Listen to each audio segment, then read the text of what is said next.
बागस मन ऊंट येम सु वुच सु तोत गाव न युस गाव तम सु वुच न येम तुल तम सु ख्याव न तो येम ख्याव तम सु वुच न। अरे कहना क्या चाहते हो? आजुक गोडन्युक लफ्ज छु खलक।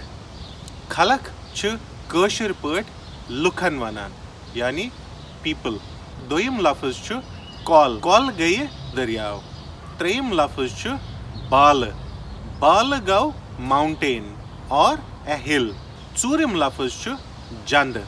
जंदच कर ऐसे उतर ते कथ। जंद छु सेठा गंद पलवस वनान। आजुक आखरी लफ्ज छु त्रोप। त्रोप छु अस कुनि चीजस टेब दिनस वनान। टेब यानी टू स्यू। यम आजक लफ्ज वलियो वन करो शुरू आजच गोडनिच प्रच। आब छुस नोट छुन। जंद छस मोत छुन योत आव मगर येत्युक छुन। आब छुस नोट छुन। जंद छुस मोत छुन योत आव मगर येत्युक छुन। वनतो ये कथ छु वनान। ये छु वनान नारजीलस।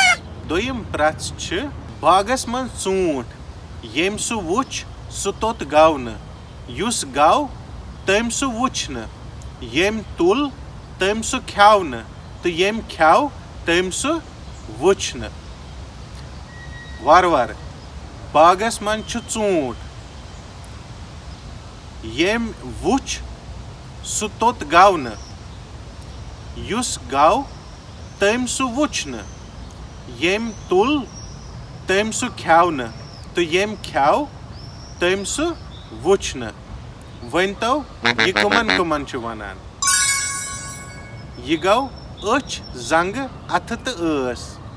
अछो सत वुच जंगो सत तोत गई अथव सत तुल तो अस सत ख्याव। आजच त्रेयम प्रच छ असस उंगच तो कलस कंड। वनतो ये कथ छु वनान। ये गई वज। चीजा वुचुम मुलुक छस खलक न बाल छस कन न कल छस आब न। चीजा वुचुम मुलुक छस खलक न बाल छस कन न तो कल छस आब न। वनतो ये कथ छु वनान। ये गौ एटलस। एटलसस मन छ आसान नक्श। नक्शन मन छ आसान मुल्क कल तो बाल। आजच आखरी प्रच छ उक नक वरिस लाकम चरित करहोस खसित अस सवरिया। उक नक वरिस लाकम चरित करहोस खसित अस सवरिया।